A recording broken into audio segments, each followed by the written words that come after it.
Yang paling penting adalah bagi kita bagaimana kemudian kita bisa menghadirkan makna dan rasa yang berbeda di Ramadan tahun ini agar menjadi Ramadan yang lebih baik dibandingkan Ramadan sebelumnya.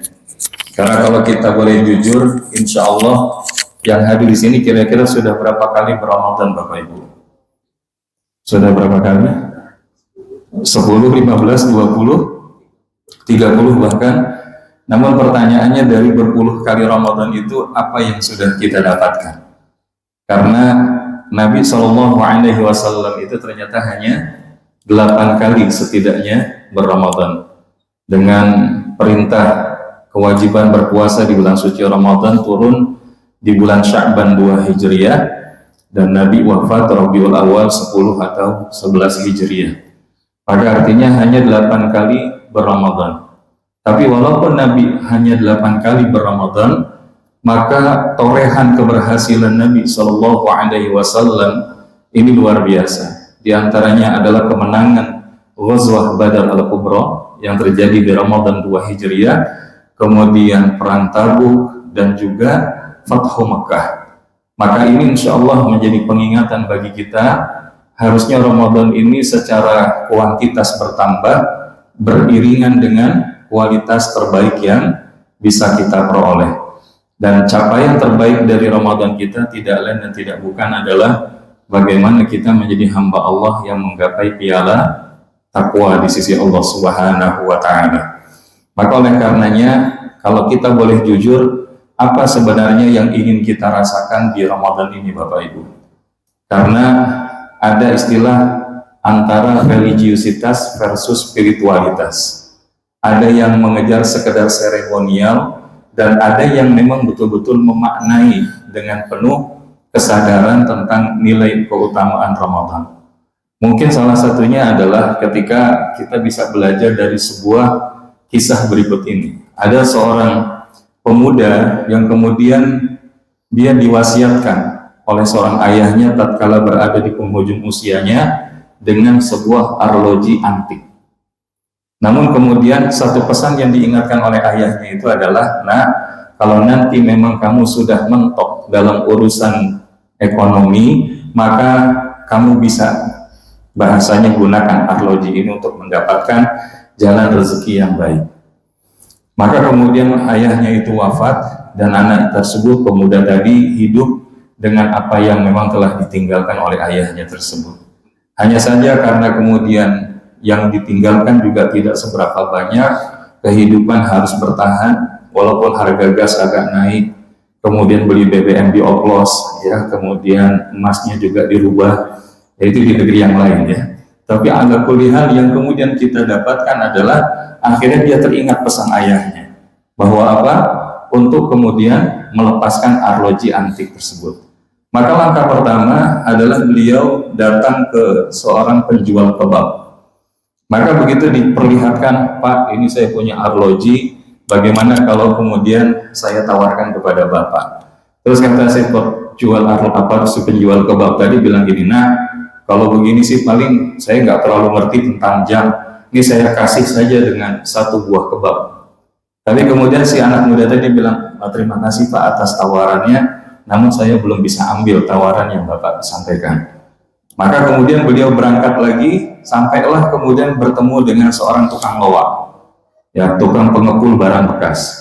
Maka ketika ditawarkan daripada arloji tersebut, maka si penjual barang bekas itu pun hanya bilang, saya nggak bisa ngasih apa-apa, paling saya bisa bayarin sekitar 50.000. Wah, 50.000 aja Pak? Ya nggak bisa lebih dari itu. Oh, kalau segitu saya terima kasih sudah diberikan penawaran. Tapi setelah itu kemudian beliau jalan ke tukang penjual arloji, toko jam. Nah, begitu sampai di toko jam, dilihat, wah, ini jam memang bagus, tapi ada sedikit kekurangan dan ini sudah cukup lama, old fashion. Maka paling bagus saya bisa nawarin 100 sampai 200.000. Dan begitu kemudian dibilang 100 sampai 200.000, kata pemuda tadi, oh, terima kasih, tapi saya masih belum bisa untuk melepasnya di angka tersebut.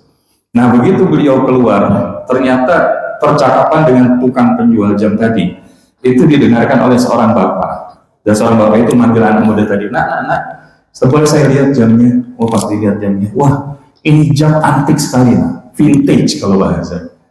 Bahkan ini hanya beberapa saja yang ada di negeri kita. Maka saya paling bisa nawarin ini hanya cuma 100 juta. Karena mungkin di luaran bisa juga sampai di angka 150 sampai 200 juta. Pertanyaannya, bagi anak muda tadi diambil apa enggak Bapak Ibu? Diambil apa enggak? Diambil.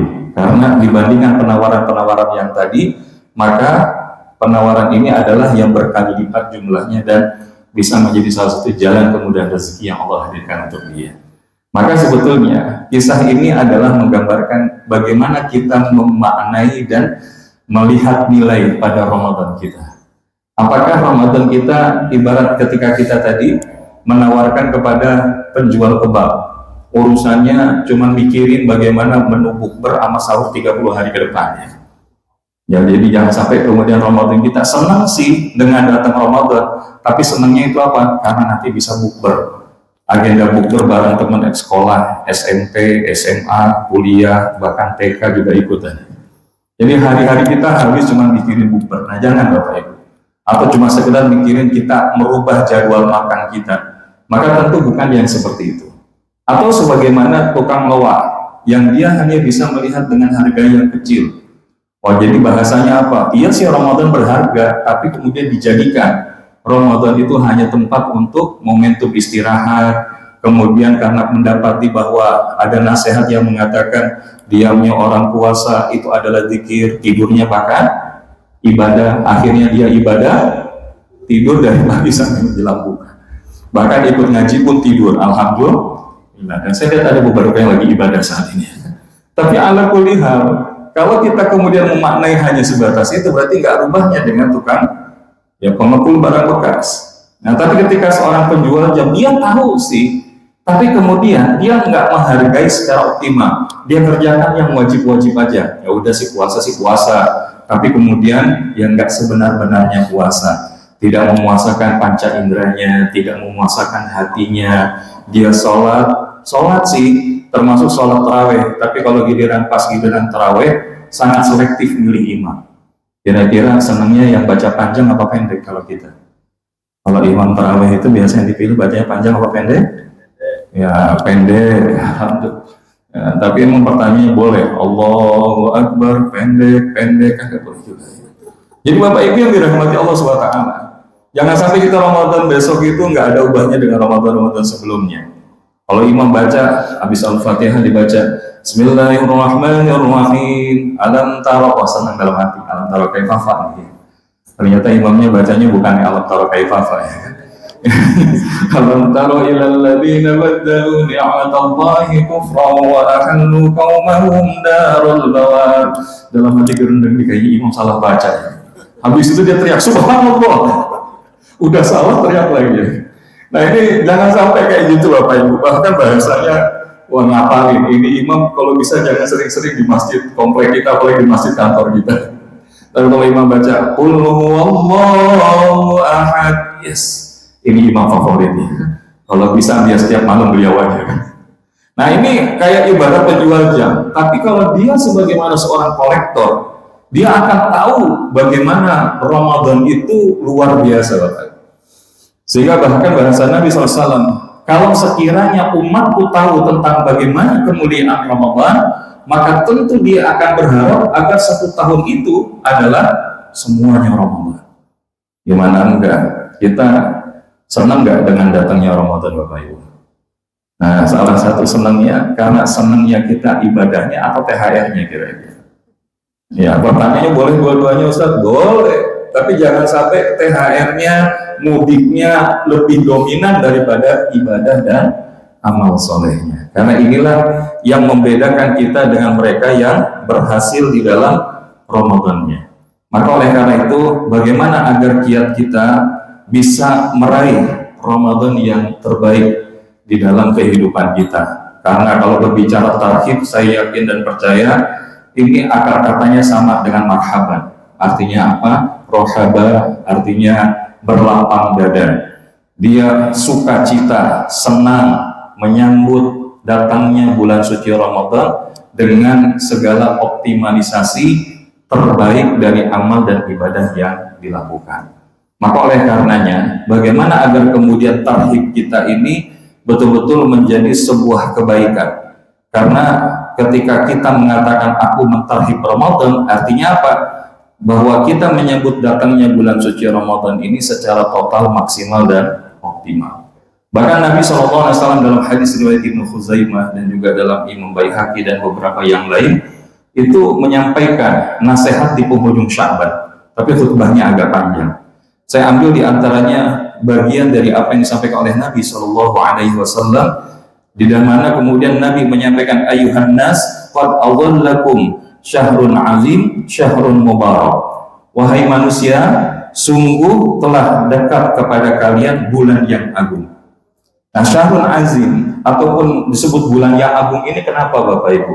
Salah satunya adalah karena adanya momentum di mana di bulan tersebut Allah menurunkan Al-Qur'an. Syahrul Ramadan alladzi unzila fihi al-Qur'an hudan lin-nasi wa bayyinatin minal huda wal furqan. Maka kalau kita lihat dalam satu hadis yang lain bahkan disebutkan lembaran suhuf kepada Nabi Ibrahim diturunkan di malam pertama Ramadan. Kemudian daripada kitab Taurat kepada Nabi Musa, kitab Zabur kepada Nabi Daud, kemudian kitab Injil kepada Nabi Isa alaihissalam, itu juga diturunkan di malam 16, malam 6, ke-13 dan ke-19 daripada bulan suci Ramadan. Tapi khusus daripada bagaimana Al-Quran juga itu diturunkan di malam 17 atau malam 23 Ramadan. Maka ini kita sebut juga sebagai dengan nuzulul Quran. Nah, sehingga bukan hanya saja kitab suci Al-Quran yang diturunkan di Ramadan, tapi semua kitab suci bahkan diturunkan di bulan suci Ramadan. Dan kalau kita kaitkan dengan Al-Quran, karena apapun yang ditempelkan dengan Al-Quran, maka dia pasti akan mendapatkan kemuliaan. Ketika malamnya turunnya Al-Quran menjadi malam yang paling mulia, yaitu Lailatul Qadar. Tempatnya diturunkan Al-Quran menjadi tempat yang paling mulia di atas muka bumi, yaitu Tanah Suci Mekah. Kemudian daripada Nabi yang dihadirkan Al-Quran diturunkan kepadanya menjadi Nabi yang paling mulia dari seluruh Nabi dan Rasul yang lain, Rasulullah Muhammad SAW. Begitupun umatnya yang diberikan Al-Quran, maka dialah menjadi umat yang dimuliakan. Maka Bapak Ibu yang dirahmati Allah, Ramadan adalah menjadi bulan agung karena di dalamnya terdapat Al-Quran. Maka ini juga menjadi pengingatan bagi kita bagaimana persiapan daripada amalan Qur'aniyah kita pada saat di Ramadan nanti. Dan insya Allah kalau kita berkaca, kalau bicara present state kan ada desire state nanti yang kita harapkan. Present state-nya itu kemarin, Ramadan tahun lalu, paling tidak kita khatam membaca Quran itu selesai berapa kali Bapak Ibu satu bulan Ramadan? Minimal, ya kalau statistiknya jangan ditanya lah, minimal 30 kali lah. Nah, tapi kalau teman-teman biasanya rata-rata minimal berapa? Satu, jangan ragu-ragu, satu kali, betul? Nah, jadi paling tidak satu Ramadan tahun lalu kita satu kali. Pertanyaannya satu tahun kemarin berapa kali kita khatam? Nah, ini yang agak mengkhawatirkan. Kalau jawabannya ya tadi di Ramadan itu, Ustaz. Maka berarti dalam satu tahun cuma satu kali khatmul Quran. Nah, ini musibah. Karena apa kata Nabi, seorang yang dia 3 bulan tidak mengkhatamkan Quran, maka dia termasuk lalai terhadap Al-Quran. Maka jangan sampai kemudian Allahnya datang di bulan suci Ramadan, tapi pekarangan rumah kita itu bahasanya bobrok, rusak, gelap, pengap. Dan salah satunya apa? Karena kita jauh daripada Al-Quran. Maka target kita, insya Allah Ramadan besok kita khatam berapa kali Bapak Ibu? Ya, ini paling tidak mendekati Imam Syafi'i lah. Imam Syafi'i itu berapa kali? 60 kali khatam. Jadi satu hari 2 kali khatam. Nah, Ustaz kayaknya kebanyakan kalau 60 kali. Paling enggak gelindingin nolnya satu ya. Jadi berapa? 6 kali khatam. Masih ketinggian Ustaz? Enggak apa-apa. Target itu harus optimis, betul apa enggak? Ya, jangan targetnya pesimis. Ya paling enggak 1 lah Ustaz. Terus sudah gitu enggak tercapai. Mendingan 6. Ketika nggak tercapai minimal 4 ataupun 3 dapat, betul nggak? Nah, jadi targetnya harus gitu. Jadi target khatmil Quran, tadabbur Quran, tahfidzul Quran, menghafalkannya berapa juz, kemudian tadabburnya berapa kali, ya, berapa lembar di dalam satu hari, dan seterusnya. Bahkan sampai itu menjadi satu amalan bersama dengan ahli keluarga kita. Ya, jadi insya Allah mudah-mudahan ini adalah menjadi syahrul azim. Yang kedua adalah Ramadan itu syahrul mubarak, bulan penuh keberkahan. Ya, karena apa keberkahan itu? Ma'anil barakah ziyadatul khair, bertambah terus kebaikan. Idza jaa Ramadan futihat abwabul jannah wa ghulqat abwabun nar wa sufidatis syayatin. Maka yang menarik, Syekh Izzuddin bin Abdissalam As-Sulami di dalam kitab Maqasidus Siyam atau Maqasidus Shaum, beliau ini mendapatkan gelar Sultanul Ulama. Ketika memaknai idza jaa Ramadan futihat abwabul jannah, ini adalah pesan simbolik. Pesan simbolik untuk apa? Bahwa di bulan suci Ramadan itu takfirut ta'ah. Apa Bapak Ibu? Takfirut ta'ah. Takfirut ta'ah itu apa? Memperbanyak ketaatan kita kepada Allah Subhanahu wa ta'ala. Jadi kalau bahasanya ketika datang Ramadan dibuka pintu surga, tapi kalau kita nggak memantaskan masuk ke dalamnya, dapat apa enggak Bapak Ibu? Tentu enggak. Dalilnya mana? 17-19. Wa man arada al-akhirata wa sa'a laha sa'yaha wa huwa mu'min fa ulaika kana sa'yuhum mashkura. Dan barang siapa yang menginginkan kehidupan akhirat, dia menginginkan akhirat di dalam perjalanan kehidupannya, maka hendaknya mereka berusaha ke arah itu dengan sungguh-sungguh, dan mereka di dalam keadaan beriman, maka mereka itulah orang-orang yang mendapatkan balasan kesyukuran dari Allah Subhanahu wa ta'ala. Apalagi apapun ketaatan yang kita lakukan di Ramadan itu dilipat gandakan, betul atau tidak? Yang sunnah dihitung pahala wajib, yang wajib bahkan dilipat gandakan hingga 70 kali lipat. Maka termasuk ibadah-ibadah kita bukan hanya sekedar yang wajib, tapi juga menambahkan dengan yang sunnah. Mudah-mudahan insya Allah selain daripada sholat yang 5 waktu, sholat tarawih kita jaga, sholat sunnah qobliyah subuhnya kita jaga, sholat sunnah duhanya kita jaga, insya Allah itu jadi kebaikan. Selain zakat, infak, sedekah, wakafnya kita tambahkan. Ketika kita punya niatan, insya Allah Ustaz, mau itikaf nanti 10 hari terakhir di mana? Masjidil Haram, insya Allah. Maka niatkan juga, semoga yang insya Allah hadir hari ini Allah mudahkan umroh di bulan suci Ramadan. Ya, bahkan yang aminnya paling kenceng berangkat insya Allah bulan depan. Karena nggak ada yang nggak mungkin bagi Allah, tuh nggak Bapak Ibu. Ya tahu-tahu ada kawan-kawan itu, apa Ustaz, saya nggak bisa nemenin, insya Allah besok mau berangkat. Ya kan? Dan itu kayak mudah banget gitu. Jadi nggak ada yang nggak mungkin bagi Allah Subhanahu wa ta'ala. Yang nggak mungkin itu kan versi kita, betul apa enggak? Makanya berhati-hatilah terhadap lintasan hati, lintasan pikiran.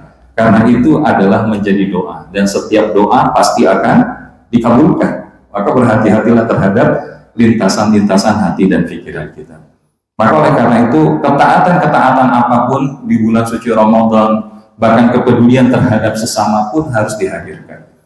Yang kedua adalah ketika disebutkan bahwa bukan hanya saja futihat abwabul jannah wa ghulqat abwabun nar, ditutup pintu neraka. Maka makna dari Syekh Izzuddin ini adalah qillah al-ma'asi. Jadi menyedikitkan maksiat. Orang kalau sudah sibuk dengan ketaatan, maka peluang melakukan ketidakbaikannya besar atau kecil, Bapak Ibu? Alhamdulillah. Kenapa kita mudah melakukan maksiat? Karena boleh jadi kita idle saat melakukan ketaatan. Dan oleh karenanya qillah al-ma'asi, kita perlu waspada terhadap hal-hal yang bisa merusak daripada pahala dan amal Ramadan kita. Salah satunya apa?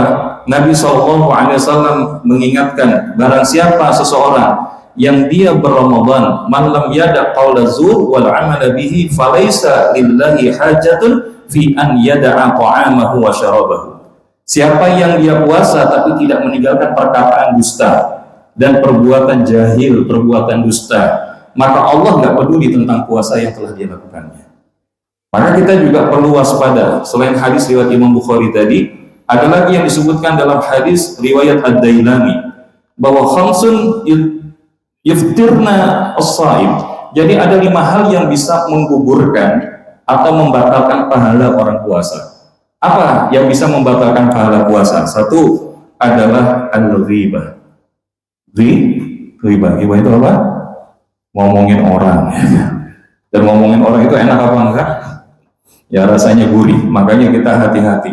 Karena segurih-gurihnya kita ngomongin orang, maka itu sama memakan bangkai daging saudara kita sendiri. Yang kedua adalah wan namimah, mengadu domba.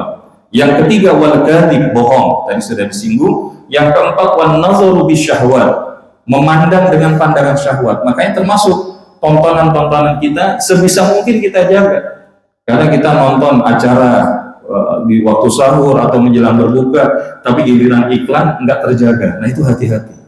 Maka kita berharap level puasa kita tahun ini bukan hanya puasanya orang-orang yang umum, amat, tapi juga yang khassah. Mungkin kalau khawasul khawas, mungkin kita belum sampai ke sana, tapi setidaknya bisa berupaya. Bukan hanya menjaga lapar, dahaga, dan hubungan suami istri, tapi menjaga panca indera, bahkan menjaga lintasan-lintasan hati kita. Dan yang terakhir adalah waliyaminul kadhib, yaitu daripada bersaksi palsu. Hati-hati kalau hari ini kita bersaksi palsu, karena mereka yang terzalimi urusannya di dunia, selesaikan di dunia, Bapak Ibu. Makanya kita berharap sebelum masuk Ramadan kita masuk dengan hati yang lapang, hati yang bersih. Bagaimana kita mudah memaafkan kesalahan manusia lain. Kadang-kadang dibilangin, Ustaz, saya sih udah datang minta maaf, tapi orang itu nggak mau maafin saya. Kira-kira gimana tuh Bapak Ibu? Maka kalau kita melakukan yang demikian, termasuk kita nggak mau memaafkan orang, maka bukan tidak mungkin kita nggak akan dimaafkan oleh Allah Subhanahu Wa Taala.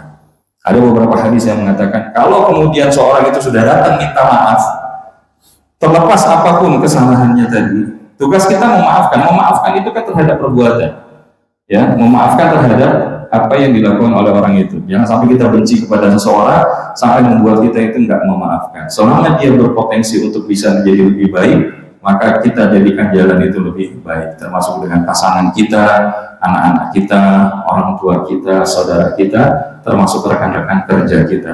Mudah-mudahan insya Allah ketika kita masuk di Ramadan, bahkan disebutkan di situ juga kita akan mendapatkan penjagaan dari Allah daripada apa? Wasufidati syayatin. Nah ini yang terakhir, yaitu kita bagaimana setan-setan dibelenggu. Nah ini pesan simboliknya apa? Bahwa kemampuan setan itu melemah pada saat di bulan suci Ramadan. Nah tapi kalau misalkan ada seseorang, Pak Ustadz, bulan Ramadan masih dia melakukan keburukan, maka itu karena dia sudah dapat certified trainer of shaitan. Sudah dilatih 11 bulan sebelumnya, sehingga pas begitu masuk bulan Ramadan gak usah dilatih lagi sama setan. Nah di antara pintu yang perlu kita waspadai adalah bagaimana kita menjaga 3. Yang pertama, iblis menggoda kita itu dengan gemar menunda-nunda kebaikan. Kalau kita sudah mulai mudah menunda-nunda kebaikan, lama-lama meninggalkan kebaikan, akhirnya jadi kebiasaan. Yang kedua, pintu iblis menggoda manusia, setan menggoda manusia, berikutnya adalah berprasangka buruk kepada Allah. Mungkin Ustaz, Ramadan besok kita bisa lebih baik, bangsa kita bisa lebih baik, kantor kita jadi lebih baik. Padahal ana inda abdi dzanbi, aku sesuai dengan prasangka dari para hamba. Maka berprasangkalah yang baik kepada Allah Subhanahu Wa Taala. Dan yang terakhir adalah setan ataupun iblis menggelincirkan kita itu dengan putus asa. Nah, jadi kita dibuat putus asa. Jadi kan takjil kalah putus asa, nggak dapat THR putus asa. Jangan Bapak Ibu. Insya Allah kebaikan Allah begitu luar biasa, sehingga disebutkan awalur rahmah wa awsatuhu maghfirah wa akhirahu itqu minan nar. Awalnya adalah rahmah kasih sayang Allah, pertengahannya adalah ampunan, dan akhirnya adalah itqu minan nar. Maka bahasa Nabi di antara pesan yang disebutkan tadi terakhir adalah perbanyak 2 untuk Allah dan 2 untuk kalian. 2 untuk Allah apa? Asyhadu an la ilaha illallah, astaghfirullah. Dan 2 untuk kita, as'aluka ridhaka wal jannah wa a'udzu bika min sakhatika wan nar. Dan umum mukminin bertanya, ya Rasulullah, kalau kemudian nanti malam Al-Qadar itu datang, apa yang saya baca? Allahumma innaka afuun tuhibbul afwa fa'fu an.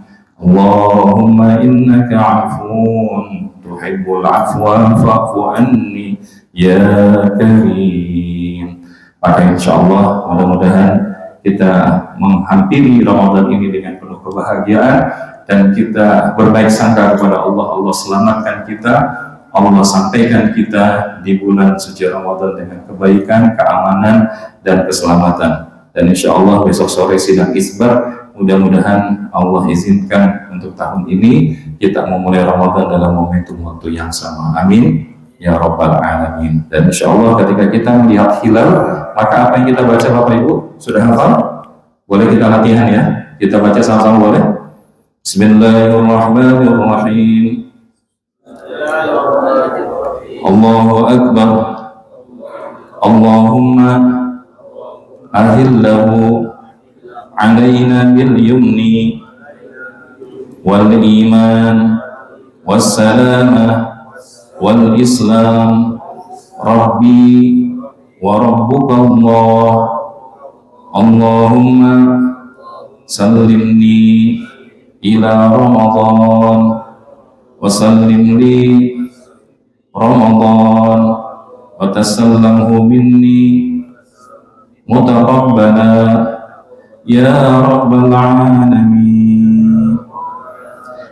Insyaallah doa tadi artinya, ya Allah tampakkanlah bulan itu kepada kami dengan membawa keberkahan dan keimanan, keselamatan dan Islam. Rabbku dan Rabbmu wahai bulan sabit adalah Allah. Ya Allah, antarkanlah hamba hingga sampai Ramadan, dan antarkanlah Ramadan kepada hamba, dan terimalah amal-amal hamba di bulan Ramadan. Mudah-mudahan Allah jadikan Ramadan esok menjadi Ramadan yang lebih baik di dalam perjalanan hidup kita, dan menjadikan Ramadan best ever yang Allah izinkan untuk kita. Hadanallahu wa iyyakum ajma'in wa afwa minkum. Saya kembalikan pada guru kita Ustaz Istajib. Wallahu muwaffiq. Assalamualaikum warahmatullahi wabarakatuh.